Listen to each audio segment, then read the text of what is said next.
السلام علیکم ورحمۃ اللہ وبرکاتہ۔ الحمد للہ رب العالمین والصلاة والسلام علی اشرف الانبیاء والمرسلین وعلی آلہ واصحابہ اجمعین وعلی من تبعہم بإحسان الی یوم الدین، اما بعد۔ اعوذ باللہ من الشیطان الرجیم من ہمزہ ونفخہ ونفثہ، بسم اللہ الرحمن الرحیم۔ قل هل يستوي الذين يعلمون والذين لا يعلمون۔ ہفتہ واری خواتین کے اس پروگرام میں آپ سب کا استقبال ہے۔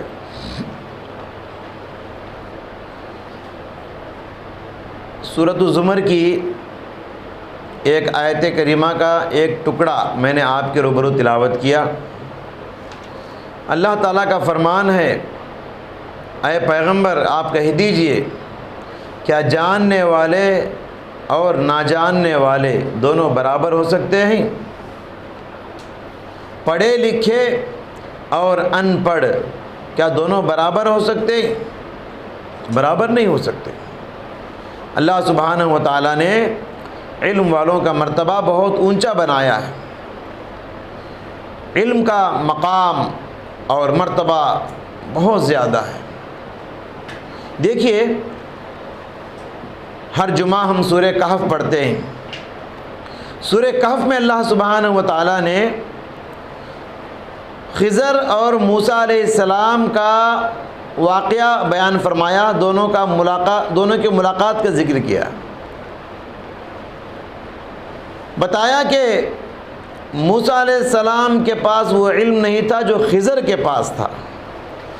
خضر کے پاس ایک ایسا علم تھا جو حضرت موسیٰ علیہ السلام کے پاس نہیں تھا۔ تو موسیٰ علیہ السلام حکم الہی سے حضرت خضر سے ملاقات کے لیے نکلے۔ پہلے ان سے اجازت لی، کہا کہ میں آپ کے ساتھ سفر میں رہنا چاہتا ہوں۔ حضرت خضر نے کہا، اِنَّكَ لَن تَسْتَطِيعَ مَعِيَ صَبْرًا، تم میرے ساتھ رہو گے تو صبر نہیں کر پاؤ گے۔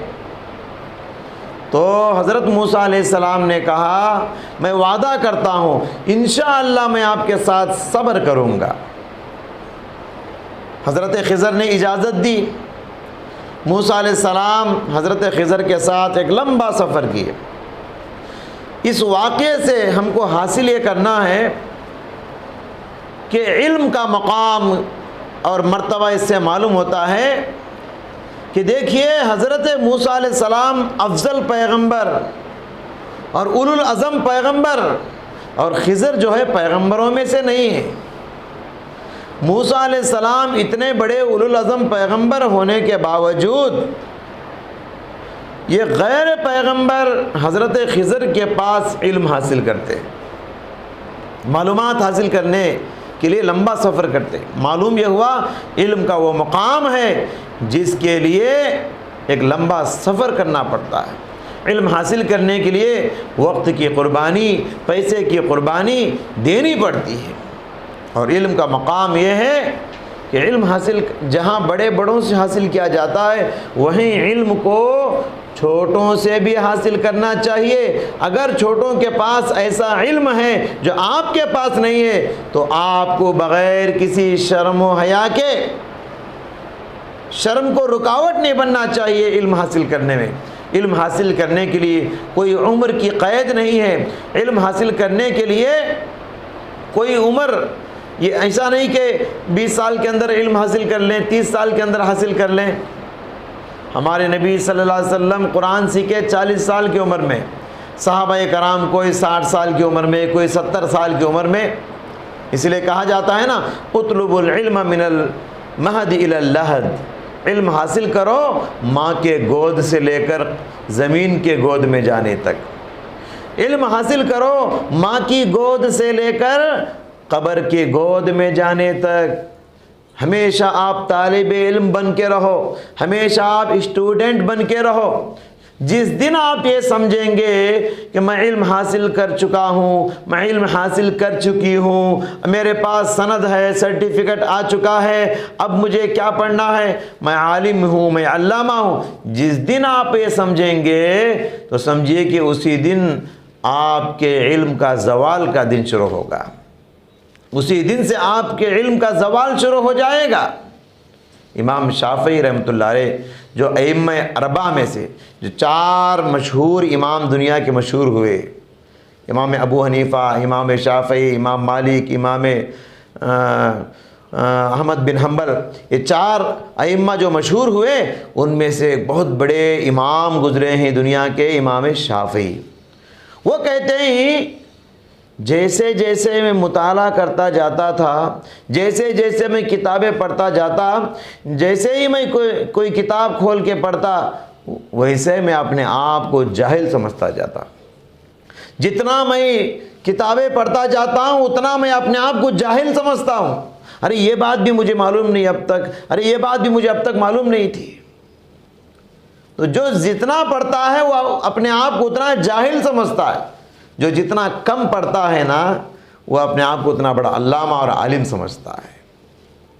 تو علم کا مقام یہ ہے کہ اس کو عمر کے آخری لمحات تک بھی حاصل کرتے رہنا چاہیے۔ دیکھیے علم کے مقام کے لیے یہ بات آپ ذہن میں رکھیں کہ اللہ تعالیٰ نے انسان کے جسم کے جو پارٹس بنائے ہیں جس کو اعضاء کہتے ہیں، جسمانی جو اعضاء ہیں یہ 3 قسم کے اعضاء اللہ نے بنائے ہیں۔ ایک ہے اعضائے علم، دوسرا ہے اعضائے عمل، تیسرا ہے اعضائے مال۔ علم، عمل اور مال۔ نمبر 1 اعضائے علم۔ اعضائے علم کیا ہے؟ ہمارا سر، یعنی سر میں جتنی چیزیں ہیں یہ سب علم حاصل کرنے کی چیزیں ہیں۔ کھوپڑی میں دماغ ہے جس سے سوچ سمجھ کے ہم علم حاصل کرتے ہیں۔ 2 آنکھ ہیں ہمارے سر میں جس سے قوت بصارت اللہ نے دیے، دیکھ کر ہم علم حاصل کرتے ہیں۔ 2 کان اللہ نے ہم کو دیے ہیں، ان کانوں میں قوت سماعت اللہ نے رکھی ہے، سن کر علم حاصل کرتے ہیں۔ اور ناک اللہ تعالیٰ نے بنائی ہے، ناک میں قوت شام اللہ نے رکھا ہے، سونگھ کر معلوم کرتے ہیں، سونگھ کر خوشبو اور بدبو میں فرق کرتے ہیں۔ اور منہ میں اللہ نے زبان دیا ہے، زبان سے پڑھ کر، اور زبان میں اللہ تعالیٰ نے قوت ذائقہ رکھا ہے، ٹیسٹ کر کے مزہ معلوم کرتے ہیں، یہ کھٹا ہے، یہ میٹھا ہے، یہ کڑوا ہے، یہ کیسا ہے۔ تو اللہ تعالیٰ نے سر کے اندر جتنی چیزیں رکھا ہے یہ سب علم حاصل کرنے کی چیزیں ہیں۔ یہاں آپ غور کریں، سر کو اللہ نے جسم کے اعضاء میں سب سے اونچا رکھا ہے، تو یہ بتانے کے لیے کہ علم کا مقام سب سے اونچا ہے۔ اس کے بعد ہے نمبر 2 اعضائے عمل۔ اعضائے عمل میں یہ دونوں ہاتھ ہیں ہمارے۔ ہاتھ عمل کرنے کا سب سے اہم ذریعہ ہے، کام کرنے کا۔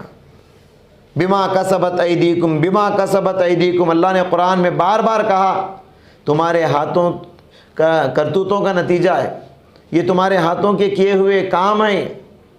تو ہاتھوں سے انسان عمل کرتا ہے۔ اور نمبر 3 اعضائے مال۔ اعضائے مال کیا ہے؟ ہمارا معدہ، ہمارا پیٹ۔ پیٹ میں قیمتی چیزیں کھا کر ہم معدے میں جمع کرتے ہیں۔ کتنی قیمتی چیزیں ہم کھاتے ہیں، سویٹ شاپ کو جائیے کتنی قیمتی چیزیں ہیں، کسی بڑے ہوٹل اور ریسٹورنٹ کو جائیں کتنی قیمتی چیزیں ہم کھاتے ہیں۔ قیمتی سے قیمتی چیزیں کھا پی کر ہم اپنے معدے میں جمع کرتے ہیں، پیٹ میں جمع کرتے ہیں، اور آپ کو معلوم ہے یہ قیمتی چیزیں پیٹ میں جانے کے بعد کیا بن جاتی ہے۔ تو اللہ نے یہاں مال کو سب سے نیچے رکھا ہے اور علم کے مقام کو سب سے اونچا رکھا ہے، یہ بتانے کے لیے اے دنیا والوں تم مال کے پیچھے پڑ رہے ہو، اور مال کیا ہے؟ وہ کھانے کے بعد گندگی بن جاتی ہے، ختم ہو جاتا ہے مال۔ اور علم، سبحان اللہ، اس کا مقام سب سے اونچا ہے۔ جتنا خرچ کرو گے یہ علم اتنا بڑھے گا۔ علم کو جتنا خرچ کرو گے اتنا بڑھے گا، مال کو جتنا خرچ کرو گے اتنا گھٹے گا۔ لہذا ہم کو علم دین کی خاص کر اہمیت کو سمجھنا چاہیے۔ علم کا حاصل کرنا ہر مسلمان پر فرض ہے۔ پیارے نبی صلی اللہ علیہ وسلم نے اسی اہمیت کو بتاتے ہوئے طبرانی کی حدیث میں ارشاد فرمایا، طلب العلم فریضۃ علی کل مسلم، علم کا حاصل کرنا ہر مسلمان پر فرض ہے، چاہے وہ مسلمان مرد ہو، چاہے وہ مسلمان عورت ہو، چاہے وہ مسلمان بچہ ہو، چاہے وہ مسلمان بوڑھا ہو، چاہے وہ مسلمان آزاد ہو، چاہے وہ مسلمان غلام ہو، چاہے وہ مسلمان امیر ہو، چاہے وہ مسلمان غریب ہو، سب پر علم حاصل کرنا فرض ہے۔ امام بخاری رحمۃ اللہ علیہ نے اپنی کتاب صحیح بخاری میں کتاب العلم میں 2 عجیب و غریب باب باندھے ہیں۔ پہلا باب ہے باب العلم قبل القول والعمل، یہ باب ہے بولنے سے پہلے علم حاصل کرنا، عمل کرنے سے پہلے علم حاصل کرنا۔ علم کے بغیر مت بولو، علم کے بغیر عمل مت کرو۔ آپ کو صحیح علم نہیں ہے، عمل کرو گے گمراہ ہو سکتے ہو۔ آپ کو صحیح علم نہیں ہے، بولو گے آپ کی بات جھوٹی اور غلط ہو سکتی ہے۔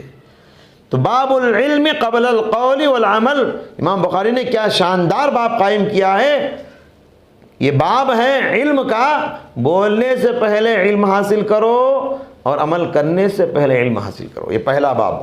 دوسرا باب باب تعلیم الرجل امتہ واہلہ، یہ باب ہے تعلیم دینے کا، کہ آدمی تعلیم دے اپنی لونڈی نوکرانی کو اور اپنے گھر والوں کو۔ گھر والوں میں بیوی بچے سب آ گئے، تو یہاں دیکھیے بیوی بچوں کا ذکر بعد میں کیا اور گھر کی کام والی، گھر کی نوکرانی، گھر کے لونڈی کنیزہ، اس کا ذکر پہلے کیا امام بخاری نے۔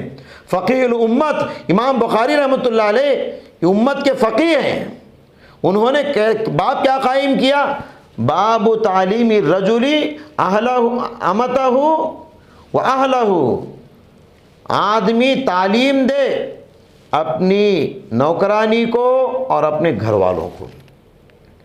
کیوں پہلے نوکرانی کا ذکر بعد میں گھر والے، میاں بیوی بچوں کا ذکر؟ یہ بتانے کے لیے کہ بیوی بچوں کو تو تعلیم دینا ضروری ہے ہی، لیکن اس کے ساتھ تمہارے گھر میں کام کرنے والی نوکرانی بھی اگر ہے اسے بھی تعلیم دینا ضروری ہے۔ دیکھیے اسلام کتنا اچھا مذہب ہے۔ گھر کے کام والوں کو ہم کیا سمجھتے ہیں؟ وہ نیچے بیٹھیں گے، وہ ہلکے پھلکے کام کریں گے، جو آدمی امیر حضرات نہیں کرتے وہ غریب لوگ کریں گے، ان کو گھٹا کر حقیر نظروں سے ہم ان کو دیکھتے ہیں۔ وہ بیت الخلا دھوئیں گے، وہ باہر جھاڑیں گے، وہ برتن صاف کریں گے، وہ کپڑے دھوئیں گے۔ ایسے لوگوں کو بھی اسلام کہتا ہے کہ ان کو بھی تعلیم دلانا فرض ہے۔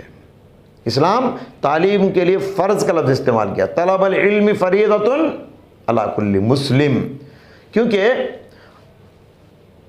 عیسائی حضرات کرسچنوں کے پاس تعلیم کو وہ فرض کا لفظ استعمال نہیں کرتے، وہ کہتے ہیں حق ہے، تعلیم انسان کا کیا ہے؟ رائٹ ہے، انسان کا حق ہے۔ اسلام کیا کہتا ہے؟ تعلیم انسان کا حق نہیں بلکہ انسان کا فرض ہے۔ حق اور فرض میں کیا فرق ہے؟ دیکھیے حق کا مطلب کیا ہے؟ میری کوئی چیز آپ کے پاس ہے، میری امانت میں آپ کو دیا، آپ کے پاس رکھا ہوں، اس کو لینے کے لیے میں کبھی بھی آپ کے پاس آ سکتا ہوں، یہ میرا حق آپ کے پاس ہے، میرا حق میں لے بھی سکتا ہوں، میرا حق میں چھوڑ بھی سکتا ہوں۔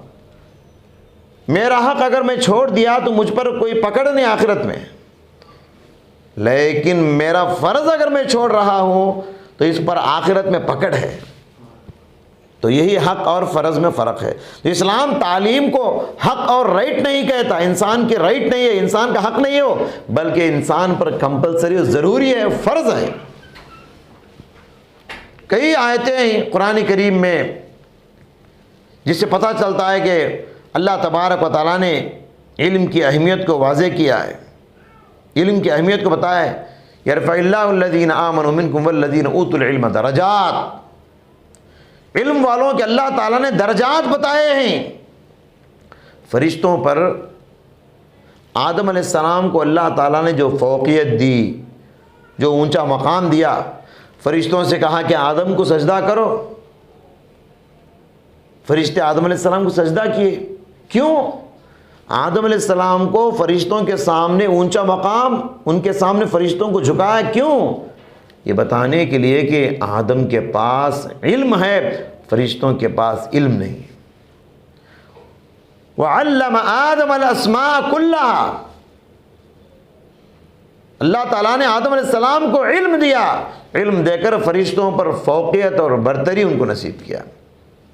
آپ جانتے ہیں حضرت یوسف علیہ السلام بے گناہی کے جرم میں وہ جیل گئے تھے۔ یوسف علیہ السلام کو جیل میں ڈالا گیا، جلیل القدر پیغمبر ہیں وہ۔ جیل میں کس لیے ڈالا گیا؟ ان کا جرم یہ ہے کہ انہوں نے کوئی گناہ نہیں کیا۔ بے گناہی کے جرم میں حضرت یوسف علیہ السلام کو جیل میں ڈال دیا گیا۔ اللہ اکبر!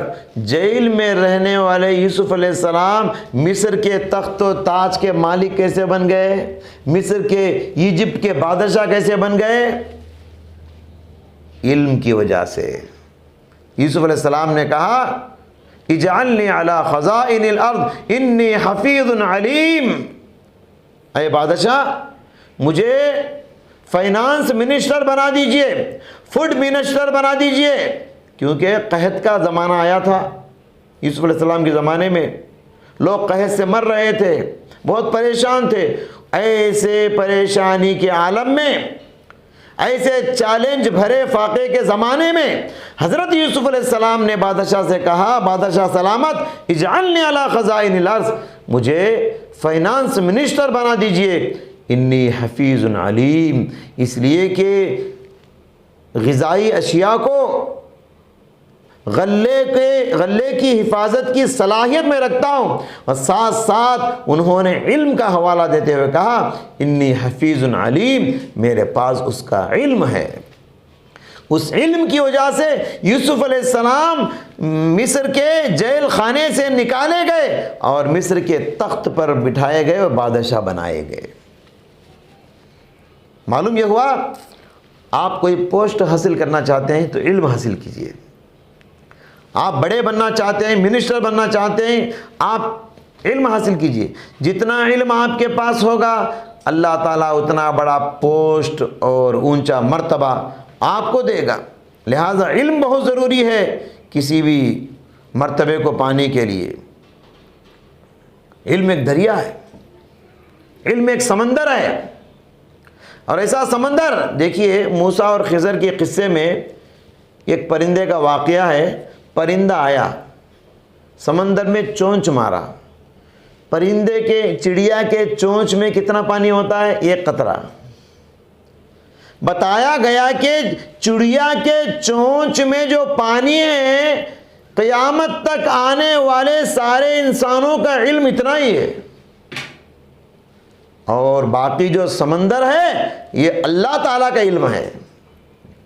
سمندر یہ اللہ کا علم ہے، اور چڑیا کے چونچ میں جو پانی کا ایک قطرہ ہے یہ آدم علیہ السلام سے لے کر قیامت تک آنے والے سارے انسانوں کا علم ہے۔ آپ اندازہ لگائیں، علم ایک دریا ہے، لامتناہی دریا ہے جس کا کوئی کنارہ نہیں۔ اگر کسی انسان کو اللہ تعالیٰ نوح علیہ السلام کی عمر دے دے، حضرت خضر کی عمر دے دے، 1000 سال بھی انسان زندہ رہے اور علم حاصل کرتا رہے، تو یہ قطرے میں کا کچھ حاصل کرے گا، اللہ کے علم کو حاصل نہیں کر سکتا۔ آیت الکرسی ہم ہمیشہ پڑھتے ہیں، وَلَا يُحِيطُونَ بِشَيْءٍ مِّنْ عِلْمِهِ إِلَّا بِمَا شَاءَ۔ اللہ جتنا علم ہم کو دے گا اتنا ہی ہم حاصل کر سکتے ہیں، لیکن اللہ کے پاس جو سمندر کا علم ہے اس کو کوئی حاصل نہیں کر سکتا۔ بہت علم ہے اللہ کے پاس، ہم جاہل ہیں، ہمارے پاس کچھ نہیں ہے۔ جو آدمی یہ سمجھتا ہے کہ میں بہت بڑا علامہ ہوں، بہت بڑا عالم ہوں، وہ سب سے بڑا جاہل ہے دنیا کا۔ سمجھ رہے ہیں؟ وَفَوْقَ كُلِّ ذِي عِلْمٍ عَلِيمٍ، ہر جاننے والوں پر ایک جاننے والا اللہ تعالیٰ نے رکھا ہے۔ بہرحال محترم ماں اور بہنوں، علم حاصل کرو۔ عورتیں علم کے میدان میں بہت پیچھے ہیں، جبکہ ہمارا دین اسلام علم پر اتنا زور دیتا ہے۔ اسلام نے علم کی اہمیت پر جتنا زور دیا ہے، دنیا کے کسی مذہب میں اتنا زور نہیں، کسی مذہبی کتاب میں علم کی اتنی اہمیت نہیں۔ قرآن کریم کی پہلی وحی کا پہلا لفظ اقرا، یہ علم کے حوالے سے ہے۔ اقرا بسم ربک الذی خلق، خلق الانسان من علق، اقرأ وربک الاکرم الذی علم بالقلم، علم الانسان ما لم يعلم۔ پہلی وحی کا پہلا لفظ علم کے بارے میں کہا، اقرا، پڑھو۔ ان آیتوں میں پہلی وحی میں 2 مرتبہ اقرا کا لفظ ہے، پڑھو، تعلیم حاصل کرو، اور 3 مرتبہ علم اپنے مشتقات کے ساتھ ہے، اور 1 مرتبہ قلم کا ذکر ہے۔ علم کو حفاظت کس سے ہوتے ہیں؟ قلم سے کرتے ہیں۔ قید العلم بالکتاب، کہا جاتا ہے نا کہ قلم کے ذریعے سے علم کو کتاب میں حفاظت کر دو۔ تو پہلی وحی کا پہلا لفظ کیا ہے؟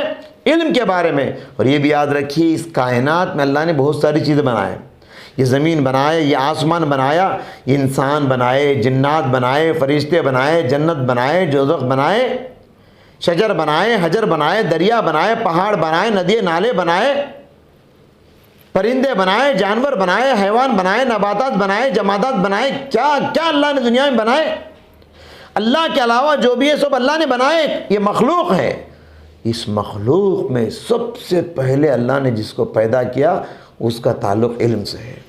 وہ کیا ہے؟ پیارے نبی صلی اللہ علیہ وسلم نے فرمایا، اول ما خلق اللہ القلم، سب سے پہلے اللہ تبارک و تعالیٰ نے پیدا کیا قلم کو، پین کو اللہ تعالیٰ نے سب سے پہلے پیدا کیا اور کہا اکتب، لکھتے جا۔ یہاں آپ اندازہ لگائیں، سب سے پہلی مخلوق اللہ نے جسے پیدا کیا، اس کائنات میں سب سے پہلی جس چیز کو اللہ نے بنایا وہ اس کا تعلق علم سے ہے، یعنی وہ قلم ہے۔ پہلی وحی میں بھی قلم کا ذکر ہے، اور اللہ نے سب سے پہلے اس کائنات میں جو بنایا اس کا تعلق بھی قلم سے ہے، علم سے ہے۔ بہرحال ان تمام باتوں کا خلاصہ یہ ہے کہ ہم کو علم کی اہمیت کو سمجھنا چاہیے، علم کی حیثیت کو جاننا چاہیے۔ خاص کر یہ عورتوں کی مجلس ہے، عورتوں کی مجلس میں میں خواتین سے بات کرنا چاہتا ہوں کہ آپ لوگ علم میں آگے بڑھیں۔ خواتین سے خاص کر میں مخاطب ہوں، آپ لوگ علم کے میدان میں آگے بڑھیں، کیونکہ پہلی وحی میں جو بتایا گیا، اقرا بسم ربک الذی خلق، خلق الانسان من علق، اقرا وربک الاکرم الذی علم بالقلم، علم الانسان ما لم یعلم۔ انسان کو اللہ نے سکھایا جو جانتا نہیں تھا۔ اب انسان میں مرد بھی ہے، عورت بھی ہے، تو خاص کر عورتوں کو چاہیے، کیونکہ ہماری ماں بہنیں علم کے میدان میں بہت پیچھے ہوتی جا رہی ہیں۔ پیارے نبی صلی اللہ علیہ وسلم نے فرمایا، ثلاث لہم اجران، 3 آدمی ایسے ہیں کہ ان کو ڈبل ثواب ملے گا۔ کتنا ثواب ملے گا؟ ڈبل ثواب۔ 3 آدمی ہیں۔ پہلا آدمی کون ہے؟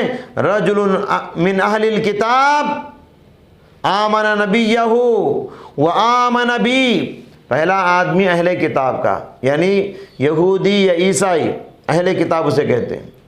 وہ اپنے پیغمبر پر بھی ایمان لاتا ہے اور مجھ پر بھی ایمان لاتا ہے، پیارے نبی نے فرمایا، اس لیے اس کو ڈبل ثواب ملے گا۔ اور دوسرا آدمی کون ہے جس کو ڈبل ثواب ملے گا؟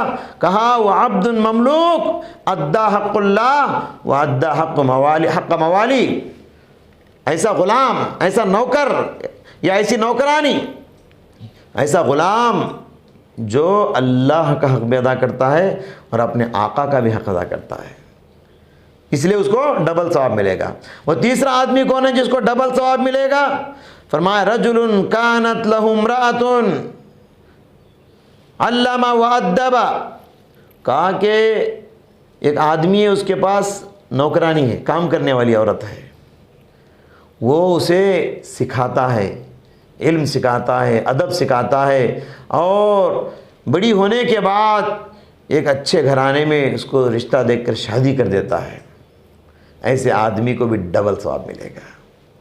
تو یہاں غور کیجئے، عورتوں کو تعلیم کے سلسلے میں پیارے نبی نے کہا ایسی عورت جو نوکرانی ہے، کام والی ہے، اسے اگر آپ پڑھائیں گے آپ کو ڈبل ثواب ملے گا۔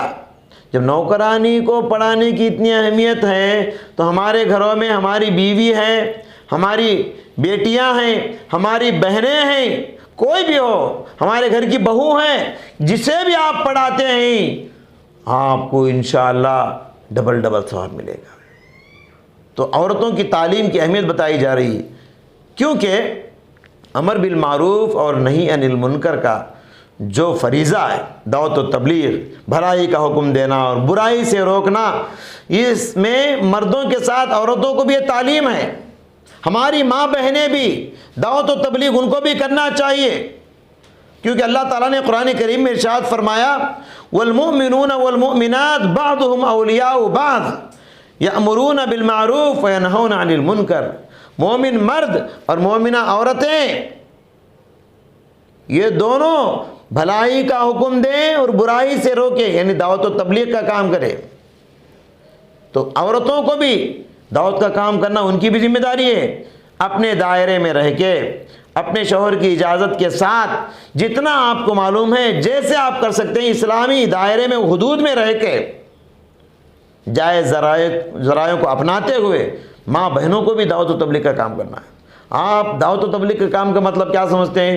بڑے بڑے علامہ جو اسٹیج پہ بیٹھ کے جو بولتے ہیں ویسے ہونا چاہیے کیا؟ نہیں، دعوت کا مطلب ہے آپ کے بازو ایک عورت بیٹھی ہوئی ہے، بے پردہ ہے، آپ اسے بولیے، بس میں بیٹھے ہیں آپ کے بازو ایک عورت آ کے بیٹھی بے پردہ ہے، آپ بولیے آپ مسلمان ہیں کیا؟ ہاں مسلمان ہوں۔ ہاں پردہ کہاں ہے آپ کا؟ یہ دعوت ہوگی آپ کی طرف سے۔ باتوں میں بولیے آپ نماز پڑھتے کیا؟ نہیں پڑھتے۔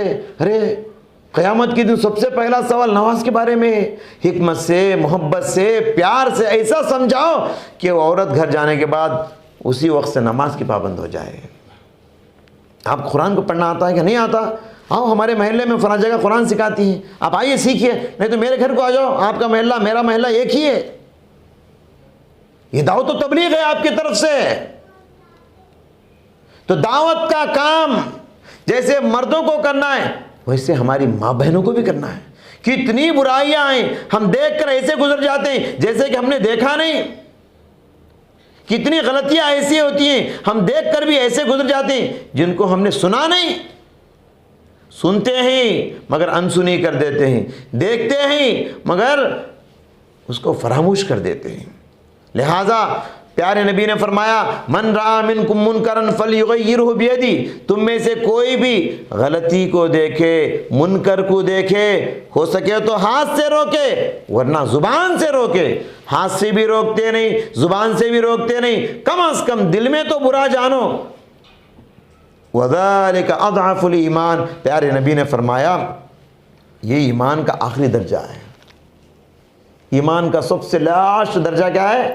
کم سے کم ہاتھ سے نہیں روک سکتے، منہ سے نہیں روک سکتے، دل میں تو برا مانو جی، وہ غلط کام کر رہی ہے وہ عورت، غلط کام کر رہا ہے وہ مرد، اگر وہ بھی برائی کو دیکھ کر آپ اس کو برا نہیں سمجھتے تو سمجھے کہ آپ کے سینے میں ابھی رائی کے دانے کے برابر بھی ایمان باقی نہیں ہے، ایمان ختم ہو چکا آپ کا، کیونکہ برائیوں کو دیکھ کر بھی آپ برائی نہیں سمجھتے ہیں، روکنے کی کوشش آپ نہیں کر رہے ہیں۔ میری محترم ماں اور بہنوں، عورت جتنے اچھے انداز میں دعوت و تبلیغ کر سکتی ہے نا، چھوٹی موٹی باتوں کی اصلاح اگر عورت شروع کر دینا، سوسائٹی سماج میں ایک تبدیلی آ جائے گی، ایک انقلاب برپا ہو جائے گا، ایک انقلاب برپا ہوگا۔ آج سعودی عرب میں ہم کیا دیکھتے ہیں؟ یہ ایک جھنڈا تو دکھا سکتے ہیں آپ سعودی میں، یہ قبر تو دکھا سکتے ہیں، ایک مزار دکھا سکتے ہیں جس کے پاس، قبر کے پاس، مزار کے پاس لوگ جاتے ہوں، سجدہ کرتے ہوں، قبروں کا طواف کرتے ہوں، ہے سعودی عرب میں ایک زمانہ تھے وہاں۔ آج سے 200 سال پہلے سعودی عرب میں بھی مقبرے تھے شرکیہ کام بدعات عروج پر تھا وہاں، لیکن لگ بھگ 200 سال پہلے شیخ محمد بن عبد الوہاب رحمۃ اللہ علیہ آئے، انہوں نے برائی کو دیکھا، بدعات کو دیکھا، شرک کو دیکھا۔ کیسے روکیں گے؟ ایک آدمی پورے سعودی عرب کو کیسے بدل سکتا ہے؟ سعودی عرب کے جو بادشاہ تھے اس وقت سعود، کسی نہ آپ سعود کو بولیں گے تو وہ بھی نہیں مانیں گے، تو انہوں نے سوچا کہ ان کی بیوی کے ذریعے سے کام کرنا ہے، بیوی تک پہنچنا ہے، تو کسی نہ کسی راستے سے وہ بیوی تک بات پہنچائے، تو بیوی کو سمجھائے، کہا کہ بدعت نہیں ہونی چاہیے، شرک نہیں ہونا چاہیے، یہ سب سے بڑا گناہ ہے، بدعتی کے لیے آخرت میں نجات نہیں ہے، پیارے نبی کی سفارش نہیں، اس کو آب کوثر نہیں ہے۔ سمجھائے اور بتائے کہ توحید پر اگر آئیں گے یہ کامیابی کا راستہ ہے، سنت پر اگر سب آ جائیں گے یہی نجات کا سفینہ ہے، سنت، اتباع رسول اور اللہ کی پیروی۔ سمجھائے تو بیوی سمجھ گئی، سمجھدار تھی وہ، اس نے اپنے شوہر سعود سے کہا کہ اجی ہمارے پاس مال غنیمت آیا ہے، یعنی محمد بن عبد الوہاب کو اس نے کہا مال غنیمت ہے، ایک غنیمت آیا ہے، ان کی بات ہم مان لیں گے۔ عورت کا مشورہ ہے، عام طور پر آپ دیکھیں گے عورتوں کے مشوروں کو شوہر رد نہیں کرتے، سمجھدار شوہر سمجھدار عورتوں کی باتوں کو لے کر چلتے ہیں۔ اس مشورے کو سعود نے قبول کیا، آج اسی سعود کے نام سے سعودی عرب پڑ گیا، اور پورا سعودی کیا دنیا کے کونے کونے میں انہوں نے توحید کو پھیلایا، شرک کو مٹایا، بدعتوں کو ختم کرنے کے لیے انہوں نے کوشش کی۔ اتنی بڑی خدمت جو ہوئی کس کی طرف سے میرے بہن؟ یہ ایک عورت کی طرف سے، ایک عورت کا مشورہ۔ تو میں بتانا یہ چاہتا ہوں ہماری ماں بہنیں اگر کوشش کریں علم حاصل کر کے دعوت و تبلیغ کا کام شروع کرے، اصلاح کا کام شروع کرے، ہمارے سماج میں، ہماری سوسائٹی میں ایک انقلاب برپا ہوگا۔ اور خاص کر علم حاصل کرنے کا ایک ذریعہ اس طرح کے اجتماعات بھی ہیں۔ اجتماع میں آ کر بیٹھو، آپ کتنا علم ملتا ہے آپ کو، الحمدللہ، سمجھ رہے؟ اللہ کے نبی کے زمانے میں بھی اس طرح کے اجتماعات ہوتے تھے۔ کچھ عورتیں پیارے نبی صلی اللہ علیہ وسلم کے پاس گئیں، عہد نبوت کے صحابیات کا جذبہ دیکھو آپ، جا کے کہنے لگی یا رسول اللہ غلبنا الرجال، بخاری کی حدیث ہے، کہنے لگی اللہ کے نبی مرد حضرات دین کا علم حاصل کرنے میں ہم سے آگے بڑھ رہے ہیں، وہ آپ کے پاس رہتے ہیں، آپ حدیثیں بیان کرتے ہیں، وہ سنتے ہیں، اور جمعے کا خطبہ آپ کا سنتے ہیں، آپ کے ساتھ رہتے ہیں، دین میں وہ آگے بڑھ جاتے ہیں، اور ہم لوگ آپ سے دور رہتی ہیں، ہم کو دین کا علم ملتا نہیں ہے، لہٰذا ہم پیچھے نہیں رہیں گی مردوں سے، دین کے علم کو حاصل کرنے کے لیے ہم بھی آگے بڑھیں گی، لہٰذا اللہ کے نبی آپ ہمارے گھر کو آئیے اور اجتماع قائم کیجئے، دین کا علم جو اللہ نے آپ کو سکھایا ہے وہ علم ہم کو بھی سکھائیے۔ تو اللہ کے نبی صلی اللہ علیہ وسلم عورتوں کی فرمائش کو پوری کرتے ہوئے ان کے جذبے کو، جذبہ علم کو دیکھ کر ایک دن اور ایک ڈیٹ مقرر کیے، ہفتہ واری اجتماعات شروع ہوئے۔ تو وہ علم حاصل کرنے کا ایک ذریعہ کیا ہے؟ اس طرح کے ہفتہ واری اجتماعات، یہ سنت رسول ہے، اس کو ہر محلے میں جاری کرنا چاہیے، ہفتہ واری اجتماعات۔ اللہ کے نبی ہر ہفتہ ایک عورت کے گھر میں جمع ہو جاتے، ساری عورتیں وہاں جمع ہو جاتی، اللہ کے نبی وہ باتیں بتاتے جو اللہ تعالیٰ نے ان کو بتایا ہے۔ میری محترم ماں اور بہنوں، ام سلیم، ام سلمہ رضی اللہ تعالیٰ عنہ وغیرہ، ان کا جذبہ دیکھو دین کے علم کے سلسلے میں۔ آج ہم لوگ قرآن پڑھتے ہیں، قرآن میں اللہ کیا بتاتا ہے، کیا فرماتا ہے، کیا کہنا چاہتا ہے، ہم کو معلوم نہیں ہوتا، لیکن ام سلمہ رضی اللہ تعالیٰ عنہ اور دوسری صحابیات اللہ کے نبی کے پاس آئی اور کہنے لگی اللہ کے رسول، قرآن میں اللہ تعالیٰ ہمیشہ مردوں سے خطاب کرتا ہے، کیا بات ہے کہ اللہ تعالیٰ عورتوں سے خطاب نہیں کرتا؟ ہمیشہ اللہ تعالیٰ مردوں سے خطاب کرتا ہے، عورتوں سے خطاب نہیں کرتا، کیا بات ہے؟ دیکھیے قرآن میں کتنی گہری نظر ہے ان لوگوں کی، کتنا علم ہے اس زمانے کی عورتوں کے پاس، کیا ہمارے پاس ہے ایسا علم؟ فوراً قرآن میں آیت نازل ہو گئی، ان المسلمین والمسلمات والمؤمنین والمؤمنات والقانتین والقانتات والصادقین والصادقات والخاشعین والخاشعات والمتصدقین والمتصدقات والحافظین فروجهم والحافظات والصائمین والصائمات والحافظین فروجهم والحافظات والذاکرین اللہ کثیرا والذاکرات اعد اللہ لهم مغفرتا واجرا عظیما۔ اللہ اکبر۔ اللہ تعالیٰ نے کہہ دیا بے شک مومن مرد اور مومن عورتیں، ان المسلمین والمسلمات، مسلمان مرد مسلمان عورتیں، مومن مرد مومن عورتیں، صدقہ کرنے والے مرد صدقہ کرنے والی عورتیں، ذکر کرنے والے مرد ذکر کرنے والی عورتیں، اور اپنے عفت کو حفاظت کرنے والے مرد اور اپنے پاک دامنی عفت کو عصمت کو حفاظت کرنے والی عورتیں، ذکر کرنے والے مرد ذکر کرنے والی عورتیں، ان سب کے لیے اللہ تبارک و تعالیٰ نے اجر عظیم تیار کر کے رکھا ہے۔ یہ آیت نازل ہو گئی عورتوں کے جذبے کو دیکھ کر۔ یہ علم کا جذبہ ہے میری محترم ماں اور بہنوں۔ خاص کر علم سیکھنے کے لیے عمر رکاوٹ بن جاتی ہے ہم لوگوں کو۔ ہماری عمر ابھی 40 ہو گئی، 50 سال آ گئے، اب کہاں سیکھیں گے؟ یاد رکھیے علم سیکھنے کے لیے کوئی عمر نہیں۔ موبائل فون آپ کون سے زمانے میں سیکھے، کون سی عمر میں سیکھے؟ یہ موبائل فون جو ہے آپ جو سیکھے ہیں کوئی 40 سال، کوئی 60 سال، کوئی 80 سال کی عمر میں بھی سیکھ رہے ہیں۔ کون سا بٹن دبانے سے کیا ہوتا ہے سیکھ رہے نہیں، یہ ضرورت ہے اس لیے سیکھ رہے ہیں۔ اس سے بڑی ضرورت ہے قرآن کا علم، اس سے بڑی ضرورت ہے احکام و مسائل کا علم۔ شرم و حیا آپ کو رکاوٹ نہیں بننا چاہیے۔ صحیح بخاری کے حدیث میں اما عائشہ صدیقہ رضی اللہ تعالیٰ عنہ بیان فرماتی ہیں نعمت النساء نساء الانصار لم یکن یمنعہن الحیا ان یتفقہن فی دین اللہ۔ یہ مدینے کی انصاری عورتیں کتنی بہترین عورتیں، یہ مدینے کی انصاری عورتیں کتنی بہترین عورتیں، شرم و حیا انہیں رکاوٹ نہیں بنتی دینی مسائل معلوم کرنے میں۔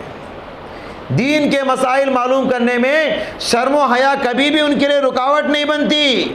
دیکھیے ام سلیم رضی اللہ تعالیٰ عنہ جو حضرت انس کی ماں ہیں، ایک مرتبہ اللہ کے نبی کے پاس آئی اور کہنے لگی یا رسول اللہ ان اللہ لا یستحیی من الحق، اللہ تعالیٰ حق بات کہنے میں کبھی شرماتا نہیں، لہٰذا میرا ایک سوال ہے اللہ کے نبی۔ دیکھ کیسا سوال ہے، عام طور پہ عورتیں شرم آتی ہیں اس طرح کے سوالات پوچھنے سے، لیکن علم حاصل کرنے کے لیے پوچھنا چاہیے، ورنہ غلطی پر آپ عمل کرتے رہیں گے تو روزانہ گناہ ملتے رہے گا آپ کو۔ سوال یہ کرتی ہیں کہ اللہ شرماتا نہیں حق بات بولنے میں، لہٰذا اللہ کے نبی میرا سوال ہے کیا جس طریقے سے مرد کو احتلام ہوتا ہے تو اس پر غسل واجب ہوتا ہے، کیا عورت بھی اگر اس کو احتلام ہو جائے تو کیا اس پر بھی غسل واجب ہوتا ہے؟ پیارے نبی نے فرمایا کہ ہاں، اذا رأت الماء، اگر عورت پانی کو دیکھے، آدمی سو جاتا ہے کبھی اس کا پاجامہ وغیرہ کچھ پانی وغیرہ اسے لگ جاتا ہے، اسے نیند میں معلوم نہیں ہوتا، خواب میں کبھی کبھی ہو جاتا ہے، اس طرح کسی عورت کو بھی اگر پانی نظر آئے تو کیا اس پر بھی غسل واجب ہوتا ہے؟ یہ عورت نے اللہ کے نبی سے آ کر سوال کیا اور کہا کہ اللہ تعالیٰ حق بات کہنے میں شرم آتا نہیں، میں کیوں شرماؤں، میں آپ سے پوچھتی ہوں بتائیے۔ اللہ کے نبی نے فرمایا کہ ہاں جس طرح مرد پر غسل واجب ہوتا ہے عورت پر بھی غسل واجب ہوتا ہے۔ بڑے بڑے صحابہ دوسرے مرد حضرات کے پاس، بڑے بڑے صحابہ کے پاس جاتے، سوال کا جواب نہیں ملتا، فتوے کا جواب نہیں ملتا تو حضرت عائشہ کے پاس آتے تھے۔ حضرت عائشہ کے پاس آتے تو ڈاؤٹ کلیئر ہو جاتا تھا۔ کیسا علم کا دریا تھی حضرت عائشہ، وہ بھی ایک عورت تھی، کیسا علم حاصل کی تھی۔ تو علم حاصل کرنا چاہیے۔ دیکھیے سعید بن مسیب سید التابعین ان کو کہا جاتا ہے کہ تابعین کے سردار ہیں، یہ بہت بڑے عالم تھے اس زمانے کے، تابعین میں سے صحابہ کے بعد کے دور کے۔ سعید بن مسیب رحمۃ اللہ علیہ ان کے ایک شاگرد تھے، روزانہ ان کے پاس علم حاصل کرنے کے لیے آتے تھے، لیکن انہوں نے دیکھا کہ ان کے شاگرد ایک ہفتے سے غائب ہیں۔ ایک ہفتے کے بعد وہ شاگرد پھر آئے علمی حلقے میں درس میں بیٹھنے کے لیے، تو سعید بن مسیب نے سوال کیا کہ بھائی اللہ کے بندے تم کہاں تھے، ایک ہفتے سے غائب تھے؟ انہوں نے کہا کہ میری بیوی کا انتقال ہو گیا تھا، میری بیوی کا انتقال ہو گیا اس لیے میں غیر حاضر تھا ایک ہفتے سے۔ سعید بن مسیب ان کے چہرے کو دیکھے، ان کی مایوسی کو دیکھے اور کہا کہ کیا تم دوسری شادی کرو گے؟ انہوں نے کہا ہاں میں دوسری شادی کر لوں گا۔ انہوں نے کہا چلو میں اپنی بیٹی سے تمہارا نکاح کر دیتا ہوں۔ حیران ہو گئے، غریب شاگرد تھے، غریب شاگرد تھے، اور سعید بن مسیب یہ علم کی دولت بھی ان کے پاس تھی، دنیا کی دولت بھی ان کے پاس تھی، بڑے مالدار تھے وہ، اتنا بڑا گھرانہ، سید التابعین سعید بن مسیب، اور مجھ جیسے غریب شاگرد کو اپنی بیٹی کو دے کر شادی کریں گے؟ وہ تعجب میں پڑ گئے، تعجب ہوا ان کو۔ انہوں نے کہا کہ نہیں میں آپ کو شادی کروں گا میری بیٹی کو دے کر۔ بہرحال شادی ہوئی۔ شادی ہونے کے بعد جب اس بیٹی کے شوہر صبح باہر جانے لگے تو بیٹی نے کہا اجی کہاں جا رہے ہو؟ میرے سرتاج تم کہاں جا رہے ہو؟ انہوں نے کہا تمہارے ابو میرے استاد سعید بن مسیب کے پاس علم حاصل کرنے کے لیے جا رہا ہوں۔ تو سعید بن مسیب کی بیٹی نے کہا نہیں نہیں بیٹھو، وہ علم جو میرے ابو کے پاس تم حاصل کرنا چاہتے ہو میں سکھاؤں گی آپ کو۔ کیسا علم تھا اس زمانے کی عورتوں کے پاس، کیسا علم تھا۔ تو میری ماں اور بہنوں یہ علم ہم کو بھی حاصل کرنا ہے، علم کے میدان میں مجھے اور آپ کو سب کو آگے بڑھنا ہے۔ کتب ستہ بخاری مسلم ابو داؤد ترمذی نسائی ابن ماجہ ہم پڑھتے ہیں نا، اس میں 302 حدیثیں ایسی ہیں جن کو عورتوں نے روایت کیا ہے۔ آج دنیا کی تعلیم تو ہم ہماری ماں بہنوں کو دیتے ہیں، دنیا کی تعلیم میں انگریزی میں آگے بڑھاتے ہیں، سائنس میں آگے بڑھاتے ہیں، میتھمیٹک میں آگے بڑھاتے ہیں، دنیا کے سارے علوم سے ہم آشنا کرتے ہیں، لیکن قرآن ہماری بچیوں کو پڑھنا نہیں آتا، اردو ہماری بچیوں کو پڑھنا نہیں آتا، کیونکہ علم کا بہت بڑا سرمایہ اردو زبان میں ہے۔ عربی ہمارے بچوں کو نہیں آتا، حدیثیں ہمارے بچوں کو معلوم نہیں، ہمارے نبی کون ہیں، نبی کی بیویاں کون ہیں، نبی کی بیٹیاں بیٹے کون ہیں، کچھ نہیں معلوم۔ عفت کو بیچ کر، عزت کو بیچ کر وہ کالجوں کو جاتی ہیں، پردے کے بغیر ہاف اسکرٹ پہنا کے، موبائل فون ہاتھ میں تھما کے، اب وہ کس سے باتیں کر رہی ہے، کس سے چیٹنگ کر رہی ہے۔ بہت کم عورت بچیاں اس کے عشق کے فتنے سے بچی ہوئی ہیں جو کالجوں کو اور یونیورسٹیوں کو جا کر پڑھتی ہیں۔ میری محترم ماں اور بہنوں، اسلام ایسی تعلیم سے منع کرتا ہے جس سے عورت کی عزت، عصمت، حیا اور شرم ختم ہو جائے، آبرو ختم ہو جائے۔ جس تعلیم میں تربیت نہ ہو وہ تعلیم عذاب ہے، بیکار ہے۔ لہذا عورت بچیوں کو اکیلے باہر مت بھیجو، آج کا زمانہ فتنوں کا زمانہ ہے۔ اور آخری بات دیکھیے کہ مردوں کی ذمہ داری ہے کہ خواتین کو تعلیم کا انتظام کریں۔ اللہ نے فرمایا سورہ تحریم آیت نمبر 6 میں قوا انفسکم واہلیکم نارا، اے ایمان والو اپنے آپ کو اور اپنے گھر والوں کو، بیوی بچوں کو جہنم کی آگ سے بچاؤ۔ حضرت علی رضی اللہ تعالیٰ عنہ اس آیت کی تفسیر کرتے ہوئے کہتے ہیں علموا اولادکم واہلیکم الخیر، اپنے بچوں کو، اپنی بیویوں کو، گھر والوں کو خیر کی تعلیم دو۔ اللہ نے کہا جہنم کی آگ سے بچاؤ، حضرت علی کہتے ہیں تفسیر کرتے ہوئے خیر کی تعلیم دو، یہ تعلیم جہنم کی آگ سے لوگ ان کو بچائے گی۔ خیر کی تعلیم کیا ہے؟ دین کی تعلیم، یہ ایسی تعلیم جس سے آخرت میں نجات ہو۔ لہذا دیکھیے آج ہم نے عورتوں کو دینی اجتماعوں سے دور کر دیا، مسجدوں سے دور کر دیا، مدرسوں سے دور کر دیا، جمعے کے خطبوں سے عورتوں کو دور کر دیا، اور مارکیٹ سے قریب کر دیا، شاپنگ مالوں سے قریب کر دیا، بازاروں سے قریب کر دیا۔ عورت مسجد کو جائے گی تو فتنہ، مارکیٹ کو جائے تو فتنہ نہیں، عورت جمعہ کا خطبہ سنے گی تو فتنہ، عورت شاپنگ مال کو جائے گی تو فتنہ نہیں۔ تو لہٰذا گزارش ہے ماں بہنیں علم حاصل کریں، اللہ تعالی ہم سب کو علم کے میدان میں آگے بڑھنے کی توفیق عطا فرمائے۔ اقول قولی ھذا واستغفر اللہ لی ولکم ولسائر المسلمین واستغفروہ انہ هو الغفور الرحیم۔